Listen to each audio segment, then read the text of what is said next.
ನಮ್ಮೆಲ್ಲ ಪಕ್ಷದ ಮುಖಂಡರು ಮತ್ತು ನಮ್ಮ ರಾಜ್ಯದ ಅಧ್ಯಕ್ಷರಾದಂಥ ರಾಜೇಂದ್ರ ಅವರು ಮತ್ತು ಇಡೀ ನಮ್ಮ ಭಾರತೀಯ ಜನತಾ ಪಕ್ಷ ಎಲ್ಲ ಮುಖಂಡರು ಒಟ್ಟಾರೆ ಸೇರಿಕೊಂಡು ನಮ್ಮ ದೇಶದ ಪ್ರಧಾನಮಂತ್ರಿಯಾದಂಥ ಸನ್ಮಾನ್ಯ ಮೋದಿಯವರ ನೇತೃತ್ವದಲ್ಲಿ ನಮ್ಮ ಚಲವಾದಿ ನಾರಾಯಣ ಸ್ವಾಮಿ ಅವ್ರನ್ನ ಒಳ್ಳೆ ವಾಕ್ಚಾತು ಇರ್ತಕ್ಕಂಥವ್ರಂತಕ್ಕಂಥದ್ದನ್ನು ತಿಳ್ಕೊಂಡು ಅವ್ರನ್ನ ವಿರೋಧ ಪಕ್ಷ ನಾಯಕರಾಗಿ ಮಾಡಿದ್ದಾರೆ. ನಾನು ನಮ್ಮ ಭಾರತೀಯ ಜನತಾ ಪಕ್ಷ ಇಡೀ ಜಿಲ್ಲೆ ಪರವಾಗಿ ಅವರಿಗೆ ಅಭಿನಂದನೆಗಳಲ್ಲಿ ಕೂಡ ಈ ಸಂದರ್ಭದಲ್ಲಿ ಸಲ್ಲೋದಕ್ಕೆ ಇಷ್ಟಪಡ್ತೇನೆ. ಭಗವಂತ ಅವ್ರಿಗೆ ಒಳ್ಳೆ ಆರೋಗ್ಯ ಕೊಡಲಿ. ಒಂದು ವಿನಾಯಕ ದೇವಸ್ಥಾನದಲ್ಲಿ ಪೂಜೆ ಮಾಡಿ ಎಲ್ಲ ಕಾರ್ಯಕರ್ತರು ಎಲ್ಲ ಮುಖಂಡರ ಜೊತೆಯಲ್ಲಿ ಅವರು ಸಂಪರ್ಕವನ್ನು ಕೆಲವು ವಿಚಾರಗಳಲ್ಲಿ ಕೂಡ ಹಂಚಿಕೊಂಡಿದ್ದಾರೆ. ಅವ್ರು ಸದಾ ಕೋಲಾರ ಜಿಲ್ಲೆ ಕಾರ್ಯಕರ್ತರು ಯಾವತ್ತೂ ಕೂಡ ಅವ್ರ ಜೊತೆಯಲ್ಲಿ ಇರ್ತಾರೆ. ಅವರು ಕೂಡ ನಮ್ಮ ಜೊತೆಲಿ ಇರ್ತಾರೆ ಅಂತ ಮಾತು ಹೇಳಿ ಈ ಸಂದರ್ಭದಲ್ಲಿ ಅವರಿಗೆ ಶುಭ ಹಾರೈಸಲು ಧನ್ಯವಾದಗಳು. ನಾರಾಯಣ ಸ್ವಾಮಿ ಅವರು ವಿರೋಧ ಪಕ್ಷದ ನಾಯಕರಾಗಿ ವಿಧಾನ ಪರಿಷತ್ನ ವಿರೋಧ ಪಕ್ಷದ ನಾಯಕರಾಗಿ ಮೊದಲ ಬಾರಿಗೆ ಗ್ಲೋಬಾಲ್ನ ದೇವಸ್ಥಾನಕ್ಕೆ ಆಶೀರ್ವಾದ ಪಡೆದಿದ್ದಾರೆ. ಅವರಿಗೆ ನನ್ನ ಪಕ್ಷದ ಕಾರ್ಯಕರ್ತರಿಂದ ಎಲ್ಲ ಬಂಧುಗಳಿಂದ ಶುಭಾಶಯಗಳನ್ನು ಕೊಡ್ತೇನೆ. ಇವತ್ತು ಅವರಿಗೆ ಸಿಕ್ಕಿರ್ತಕ್ಕಂಥ ನ್ಯಾಯಯುತವಾದ ಮಾತನ್ನು ಹೇಳುತ್ತಿದ್ದೇನೆ. ಮೇಲ್ಮನೆಯ ವಿರೋಧ ಪಕ್ಷದ ನಾಯಕರಾಗಿ ನಮ್ಮ ಭಾರತೀಯ ಜನತಾ ಪಾರ್ಟಿಯ ಕೇಂದ್ರದ ನಾಯಕರು ಮತ್ತು ನಮ್ಮ ರಾಜ್ಯದ ನಮ್ಮೆಲ್ಲರ ನಾಯಕರು ಮತ್ತು ಮಾಜಿ ಮುಖ್ಯಮಂತ್ರಿಗಳು ಆದಂಥ ಯಡಿಯೂರಪ್ಪಾಜಿಯವರು ಮತ್ತು ರಾಜ್ಯದ ಅಧ್ಯಕ್ಷರಾದಂಥ ವಿಜಯೇಂದ್ರನವರು, ವಿರೋಧ ಪಕ್ಷದ ನಾಯಕರಂಥ ಅಶೋಕ್ ಅವರು ಮತ್ತು ಅವ್ರ ಜೊತೆಲಿದ್ದ ಎಲ್ಲ ಪಕ್ಷದ ಮುಖಂಡರು ಮೇಲ್ಮನೆಗೆ ಇವತ್ತು ವಿರೋಧ ಪಕ್ಷದ ನಾಯಕರಾಗಿ ಚಲವಾದಿ ನಾರಾಯಣ ಸ್ವಾಮಿ ಅವರನ್ನು ಆಯ್ಕೆ ಮಾಡಿರ್ತಕ್ಕಂಥದ್ದು ಇದು ಒಂದು ರೀತಿ ಒಳ್ಳೆಯ ವಾತಾವರಣ ಮತ್ತು ಒಳ್ಳೆಯ ಸಂದೇಶ ಇಡೀ ರಾಜ್ಯದ ಜನರಿಗೆ. ವಿಶೇಷವಾಗಿ ಕಾಂಗ್ರೆಸ್ ಅವರು BJP ದಲಿತ ವಿರೋಧಿ ಪಕ್ಷ ಅಂತೇಳಿ ಸುಳ್ಳು ಹೇಳಿ ಅವರ ಮತಗಳನ್ನು ತಗೊಂಡು ಅಧಿಕಾರಕ್ಕೆ ಬಂದಂಥದ್ದು ಇವತ್ತು ರಾಜ್ಯದಲ್ಲಿ ಅನೇಕ ಹಗರಣಗಳನ್ನು ಸರಮಾಲೆಯಾಗಿ ಮೈಗೂಡಿಸ್ಕೊಂಡಿದ್ದಾರೆ.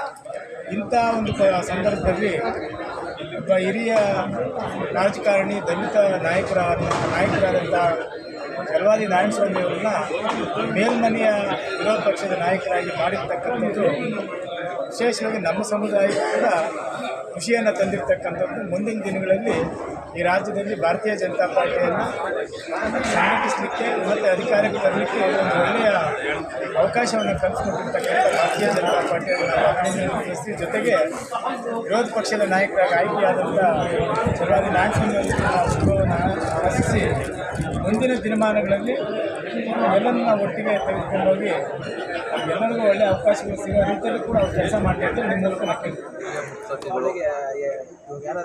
ಈ ಜಿಲ್ಲೆ ಬಗ್ಗೆ ತುಂಬ ಚೆನ್ನಾಗಿ ಅರಿತಿರುವ ನಮ್ಮೆಲ್ಲರ ಮುಖಂಡರು, ಮಾಜಿ SC ಮೋರ್ಚಾ ಅಧ್ಯಕ್ಷರು ಆದಂಥ ಚಲವಾದಿ ನಾರಾಯಣ ಸ್ವಾಮಣ್ಣವ್ರನ್ನ ನಮ್ಮ ಭಾರತೀಯ ಜನತಾ ಪಾರ್ಟಿಯ ವಿರೋಧ ಪಕ್ಷದ ನಾಯಕರನ್ನಾಗಿ ಮಾಡಿರೋದಕ್ಕೆ ನಮ್ಮ ಎಲ್ಲ ಪಕ್ಷದ ಮುಖಂಡರಿಗೆ, ರಾಜ್ಯಾಧ್ಯಕ್ಷರಿಗೆ, ರಾಷ್ಟ್ರೀಯ ಅಧ್ಯಕ್ಷರಿಗೆ, ವಿರೋಧ ಪಕ್ಷದ ನಾಯಕರಾದ ಅಶೋಕಣ್ಣವ್ರಿಗೆ, ಯಡಿಯೂರಪ್ಪನವ್ರಿಗೆ ನಾನು ಧನ್ಯವಾದಗಳನ್ನು ತಿಳಿಸ್ತಾ ಇದ್ದೀನಿ. ಒಬ್ಬ ದಲಿತ ಕುಟುಂಬದಿಂದ ಬಂದಂಥ ನಾರಾಯಣ ಸ್ವಾಮಣ್ಣವರು ಹಂತವಾಗಿ ಬೆಳೆದು ವಿಧಾನ ಪರಿಷತ್ ಸದಸ್ಯರಾಗಿ, SC ಮೋರ್ಚಾ ಅಧ್ಯಕ್ಷರಾಗಿ, ಈಗ ವಿರೋಧ ಪಕ್ಷದ ನಾಯಕರಾಗಿ ಆಯ್ಕೆಯಾಗಿದ್ದಾರೆ. ಅವರ ಅವಧಿಯಲ್ಲಿ ನಮ್ಮ ಕೋಲಾರ ಜಿಲ್ಲೆ ಮತ್ತು ನಮ್ಮ ರಾಜ್ಯಕ್ಕೆ ಒಳ್ಳೆಯದಾಗಲಿ ಅಂತ ಬಯಸ್ತಾ ಇದ್ದೀನಿ. ಈ ಕಾಂಗ್ರೆಸ್ ಸರ್ಕಾರ ಏನು ಭ್ರಷ್ಟಾಚಾರ ಮಾಡಿದೆ, ವಾಲ್ಮೀಕಿ ಹಗರಣ ಮತ್ತು ಮುಡ ಹಗರಣ, ಇಂಥ ಒಂದು ಸಮಯದಲ್ಲಿ ಒಬ್ಬ ದಲಿತರ ಮುಖಂಡರನ್ನ ಗುರುತಿಸಿ ಒಂದು ದೊಡ್ಡ ಜವಾಬ್ದಾರಿ ನಮ್ಮ ಪಕ್ಷ ಕೊಟ್ಟಿದೆ. ಅವರ ನಾಯಕತ್ವದಲ್ಲಿ ಇನ್ನಷ್ಟು ಪಕ್ಷ ಬಲವರ್ಧನೆ ಆಗಬೇಕು. ಏನು ಕಾಂಗ್ರೆಸ್ ಆಡಳಿತ ಇದೆ, ಅವ್ರು ಮಾಡಿರೋ ಭ್ರಷ್ಟಾಚಾರನೆಲ್ಲ ಹೊರಗಡೆ ತೆಗೆದು ವಿಧಾನ ಪರಿಷತ್ತಲ್ಲಿ ಮಾತನಾಡೋಕ್ಕೆ ಅವಕಾಶ ಕೊಟ್ಟಂಥ ನಮ್ಮೆಲ್ಲರ ಮುಖಂಡರಿಗೂ ನಾನು ಧನ್ಯವಾದಗಳು ತಿಳಿಸ್ತಾ ಇದ್ದೀನಿ. ಆತ್ಮೀಯ ಬಂಧುಗಳೇ, ಮೊಟ್ಟ ಮೊದಲನೇದಾಗಿ ವಿನಾಯಕನಿಗೆ ನಮಸ್ಕರಿಸ್ತಾ, ಇವತ್ತು ಚಲವಾದಿ ನಾರಾಯಣ ಸ್ವಾಮಿ ಅಣ್ಣವ್ರಿಗೆ ನಾವು ಶುಭಾಶಯಗಳನ್ನು ತಿಳಿಸ್ತಾ ಇದ್ದೀವಿ. ಅದೇ ರೀತಿ ಭಾರತೀಯ ಜನತಾ ಪಾರ್ಟಿಯ ಎಲ್ಲ ಹಿರಿಯ ಮುಖಂಡರಿಗೂ ಸಹ ನಮ್ಮ ಕೋಲಾರ ಜಿಲ್ಲೆಯ ವತಿಯಿಂದ ಧನ್ಯವಾದಗಳನ್ನು ಸಹ ತಿಳಿಸ್ತಾ ಇದ್ದೀವಿ. ಯಾಕೆ ಅಂತೇಳಿದ್ರೆ, ಒಬ್ಬ ದಲಿತರಲ್ಲಿ ಭಾಳ ಮುಂಚೂಣಿಯಲ್ಲಿ ಇಡೀ ರಾಜ್ಯವನ್ನು ಪ್ರವಾಸ ಮಾಡಿ ಅವ್ರದ್ದೇ ಆದಂಥ ಛಾಪವನ್ನು ರಾಜ್ಯದಲ್ಲಿ ಮೂಡಿಸಿದಂತಹ ಚಲವಾದಿ ನಾರಾಯಣ ಸ್ವಾಮಣ್ಣವರಿಗೆ ಇವತ್ತು ನಮ್ಮ ರಾಜ್ಯದ ವಿರೋಧ ಪಕ್ಷದ ನಾಯಕರನ್ನಾಗಿ ಆಯ್ಕೆ ಮಾಡಿದಂಥ ಭಾರತೀಯ ಜನತಾ ಪಾರ್ಟಿಗೆ ನಾವು ಭಾಳಷ್ಟು ಧನ್ಯವಾದಗಳನ್ನು ತಿಳಿಸ್ತಾ ಮುಂದಿನ ದಿನಗಳಲ್ಲಿ ಛಲವಾದಿ ನಾರಾಯಣ ಸ್ವಾಮಿ ಅವರು ಸಹ ಏನು ನಮ್ಮ ಜಿಲ್ಲೆ ಮೇಲೆ ಅವರಿಗೆ ಒಂದು ಅವಿನಾಭಾವ ಸಂಬಂಧ ಇದೆ. ಹಾಗಾಗಿ ನಮ್ಮ ಕೋಲಾರ ಜಿಲ್ಲೆ ಅಭಿವೃದ್ಧಿ ಆಗೋದಕ್ಕೆ ಬಹಳಷ್ಟು ಸಹಕಾರವನ್ನು ಛಲವಾದಿ ನಾರಾಯಣ ಸ್ವಾಮಣ್ಣವರು ಮಾಡ್ತಾರೆ. ಮುಂದಿನ ದಿನಗಳಲ್ಲೂ ಸಹ ನಮ್ಮ ಜೊತೆಯಲ್ಲಿ ಇದೇ ರೀತಿ ಇರ್ತಾರೆ. ಮುಂದಿನ ದಿನಗಳಲ್ಲೂ ಅವ್ರಿಗೆ ಇನ್ನೂ ಉನ್ನತ ಮಟ್ಟದ ಅಧಿಕಾರಿಗಳು ಅವ್ರಿಗೆ ದೇವರು ಆ ವಿನಾಯಕ ಅವ್ರಿಗೆ ಕರುಣಿಸಲಿ ಅಂತೇಳಿ ದೇವರಲ್ಲಿ ಪ್ರಾರ್ಥನೆ ಮಾಡ್ತಾ ನನ್ನ ಮಾತು. ಇವತ್ತು ನಮ್ಮ ಕೋಲಾರ ಎಲ್ಲ ಜನತೆಗೆ ಒಂದು ಸಂತೋಷವಾದ ದಿನ. ಯಾಕಂದರೆ ಇವತ್ತು ನಮ್ಮ ಕೋಲಾರದವರಾದ ನಮ್ಮ ಛಲವಾದಿ ನಾರಾಯಣಸ್ವಾಮಣ್ಣನವರು ಇವತ್ತು ವಿಧಾನ ಪರಿಷತ್ನ ವಿರೋಧ ಪಕ್ಷದ ನಾಯಕರಾಗಿ ಇವತ್ತು ಆಯ್ಕೆಯಾಗಿದ್ದಾರೆ. ಮೊದಲನೇದಾಗಿ ಈ ಸಂದರ್ಭದಲ್ಲಿ ಅವರಿಗೆ ನಾನು ಶುಭಾಶಯಗಳನ್ನ ಕೋರೋದಕ್ಕೆ ಇಷ್ಟಪಡ್ತೇನೆ. ಅದೇ ರೀತಿ ನಮ್ಮ ಕೋಲಾರ ಜಿಲ್ಲೆಗೆ ವಿಧಾನ ಪರಿಷತ್ ವಿರೋಧ ಪಕ್ಷದ ನಾಯಕರನ್ನಾಗಿ ಆಯ್ಕೆ ಮಾಡಿದಂಥ ನಮ್ಮೆಲ್ಲ ಭಾರತೀಯ ಜನತಾ ಪಾರ್ಟಿ ನಮ್ಮ ರಾಜ್ಯಾಧ್ಯಕ್ಷರಾದಂಥ ವಿಜೇಂದ್ರವರು ಇರ್ಬೋದು, ಮತ್ತು ನಮ್ಮ ಎಲ್ಲ ನಾಯಕರು, ಸಂಸದರು ಮತ್ತು ಎಲ್ಲ ಶಾಸಕರು ಮತ್ತು ನಮ್ಮ ಕೇಂದ್ರ ಸರ್ಕಾರದ ಎಲ್ಲ ನಾಯಕರಿಗೆ ಈ ಒಂದು ಸಂದರ್ಭದಲ್ಲಿ ನಾನು ಅವರಿಗೆ ಕೃತಜ್ಞತೆಗಳನ್ನು ಸಲ್ಲಿಸುತ್ತೇನೆ. ಯಾಕಂದರೆ ಇವತ್ತು ಒಂದು ದಲಿತ ನಾಯಕರನ್ನು ವಿರೋಧ ಪಕ್ಷದ ನಾಯಕರನ್ನಾಗಿ ಮಾಡಿರುವಂಥದ್ದು ಅದು ತುಂಬ ವಿಶೇಷವಾದಂಥದ್ದು. ಅದು ಭಾರತೀಯ ಜನತಾ ಪಾರ್ಟಿ ಒಂದು ಪಕ್ಷದಲ್ಲಿ ಮಾತ್ರ ಅನ್ನೋದಕ್ಕೆ ಇದು ಮತ್ತೊಂದು ಸಾಕ್ಷಿಯಾಗಿದೆ.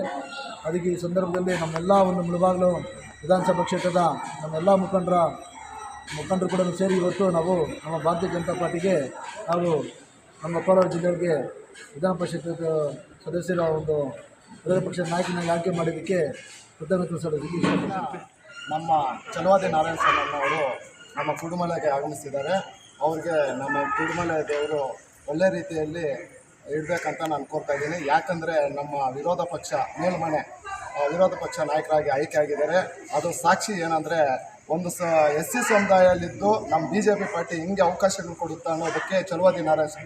ಯಾಕಂದರೆ ಅವರು ಮುಂಚೆಯಿಂದ ಮಿನಿಮಮ್ 40 ವರ್ಷ ಅವರು ಸಂಘಟನೆ ಮಾಡ್ಕೊಂಡು ಕೆಲಸ ಮಾಡ್ಕೊಂಡು ಬರ್ತಾ ಇದ್ದಾರೆ. ಯಾರು ಕೆಲಸ ಮಾಡ್ತಾರೆ, ಏನು ಮಾಡ್ತಾರೆ, ಅವ್ರಿಗೆ ಅವಕಾಶ ಅನ್ನೋದು ನಿಜವಾಗ್ಲೂ ಹೇಳ್ತಾ ಇದ್ದೀನಿ. ಕುಡುಮಲೆ ದೇವರಿಗೆ ಭಾರತೀಯ ಜನತಾ ಪಾರ್ಟಿ ಯಾವತ್ತು ಅವಕಾಶ ಕೊಡುತ್ತೆ. ಅದು ಉದಾಹರಣೆ ಕೂಡ ನಾನು ನನ್ನ ಚಿಕ್ಕ ವಯಸ್ಸಿಗೆ ನನಗೆ ಗ್ರಾಮಾಂತರ ಅಧ್ಯಕ್ಷರು ಕೊಟ್ಟಿದ್ದಾರೆ ಅಂದರೆ ಅದು BJP ಪಾರ್ಟಿಯಲ್ಲೇ ಸಾಧ್ಯ, ಇನ್ನು ಯಾವ ಪಾರ್ಟಿಯಲ್ಲೂ ಸಾಧ್ಯ ಇಲ್ಲ. ಅದು ಕೆಲವು ಸಮುದಾಯದವ್ರಿಗೆ ಮಾತ್ರ ಅದು ಪಾರ್ಟಿ ಇರುತ್ತೆ.